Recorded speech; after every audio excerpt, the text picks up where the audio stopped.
Estimados estudiantes, el tema que vamos a desarrollar el día de hoy son las biomoléculas orgánicas e inorgánicas. Es importante conocer los objetivos de la clase.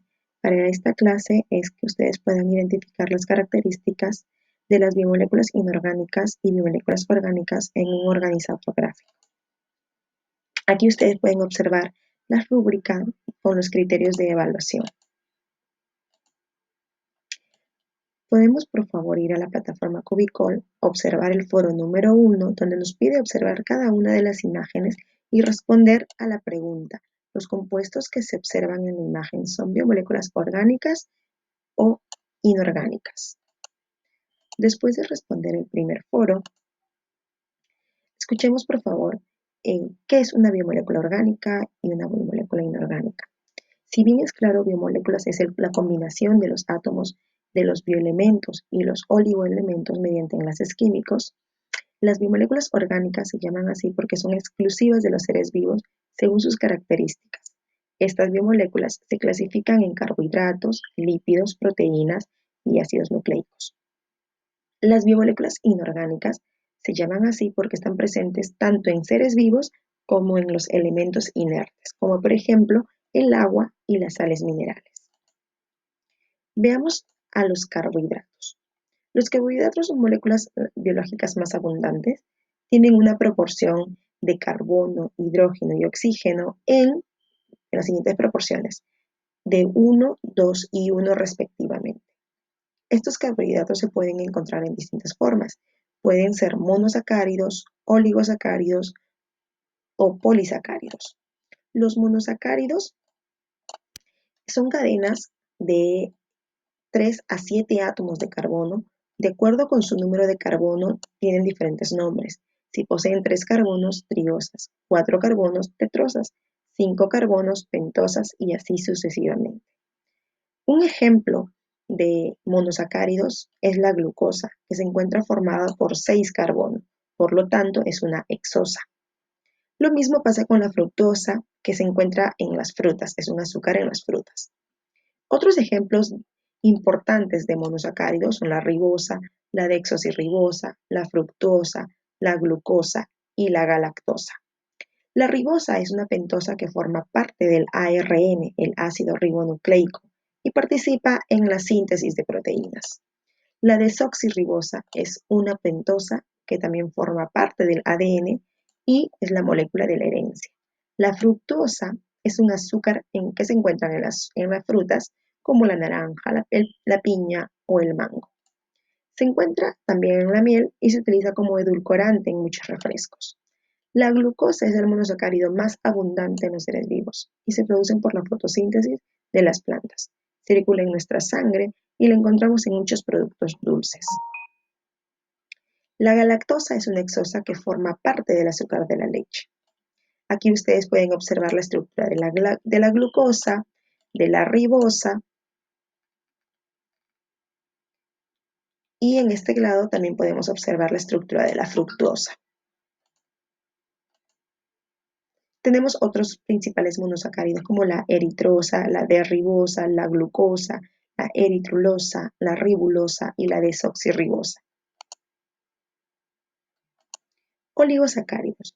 Los oligosacáridos son carbohidratos que están formados por la unión de 2 a 10 unidades de azúcar.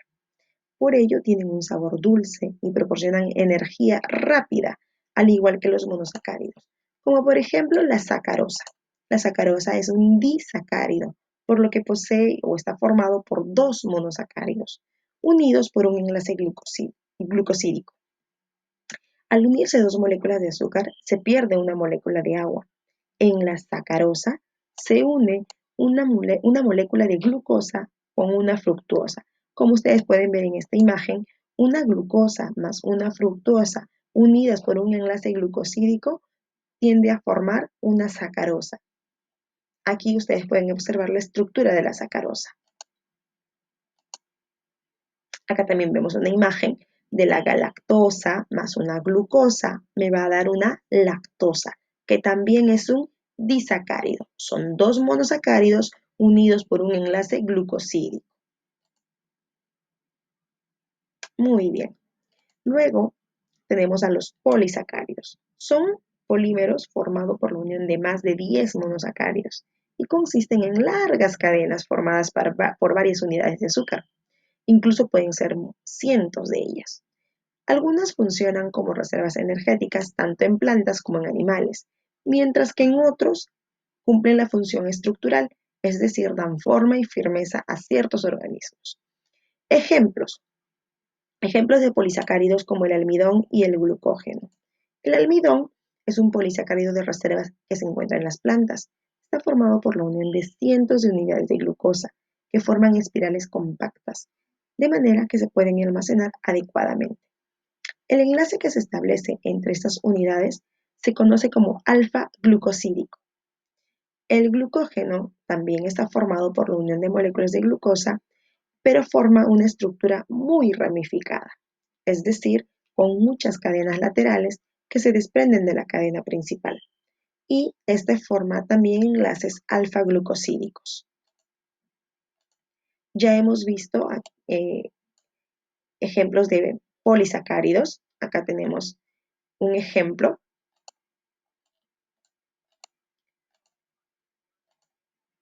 del glucógeno. Luego, vayamos por favor a la estructura que se observa en el foro número 2. El foro número 2, reconociendo los carbohidratos. Observe la imagen y mencione qué tipo de carbohidrato es y explique dando una razón. Para esto vas a observar la estructura, en este caso, se encuentran representando de color plomo los carbonos, de color blanco los hidrógenos y de color rojo los oxígenos.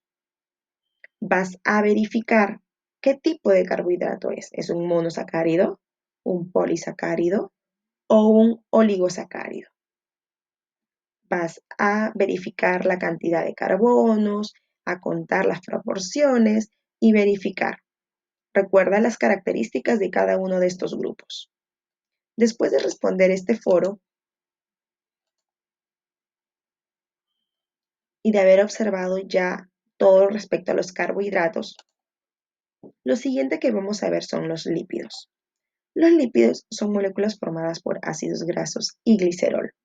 Destacan entre ellos las grasas que tienen una función energética en los animales y los fosfolípidos y el colesterol que constituyen las membranas celulares.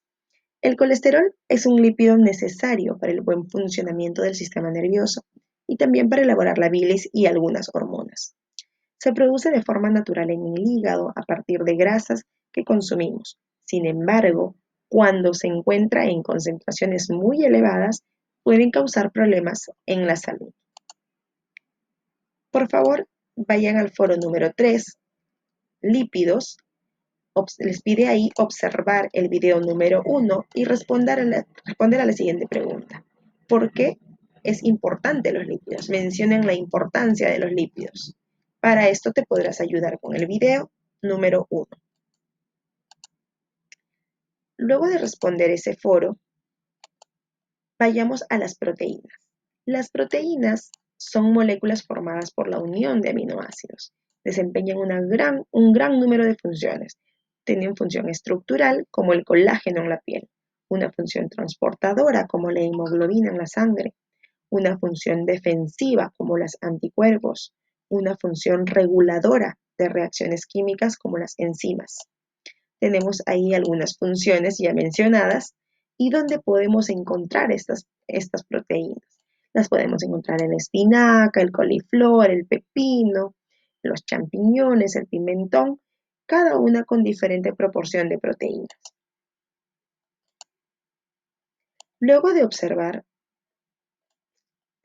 vamos a ir al foro número 4, proteínas, observar el video número 2 y mencionar 2 proteínas que se encuentran presentes en el cuerpo humano.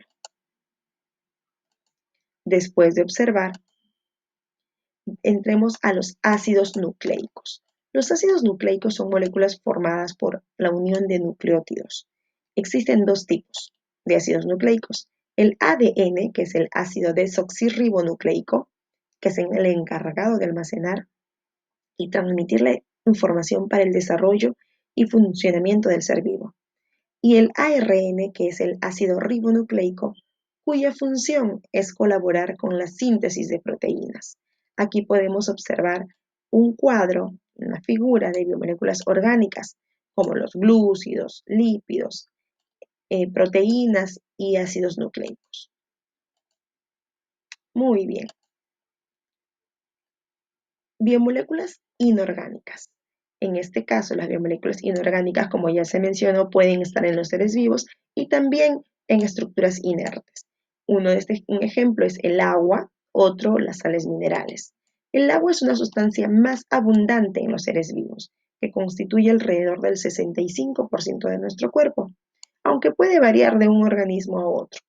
Por ejemplo, o de un órgano a otro. Por ejemplo, el cerebro contiene más agua que los huesos. El agua es un componente principal de las células y de fluidos internos. Las sales minerales en los seres vivos pueden encontrarse de forma sólida o disuelta.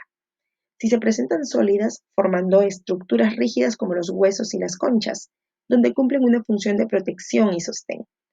Las sales minerales disueltas participan en funciones muy específicas, como en la transmisión de impulsos nerviosos o en las contracciones musculares. Después de haber observado ya biomoléculas orgánicas, biomoléculas inorgánicas, vayamos a la plataforma y tienen una última actividad. Esta actividad es sobre un organizador gráfico sobre las biomoléculas orgánicas e inorgánicas, donde pide elaborar un gráfico sobre las biomoléculas. Observar el video número 3 sobre biomoléculas, puedes extraer información del video, puedes extraer información de tu guía, buscar la información que puedas encontrar ya sea de manera online o en la guía que tienes al alcance. Recuerden siempre leer la rúbrica para que puedan cumplir con los criterios de evaluación. Luego tienen una sección de autoevaluación para poder responder en solo sus guías. Esta actividad no se envía, por lo que solo se desarrolla en la guía de cada uno de ustedes. Muchas gracias, chicos. Es la clase de esta semana.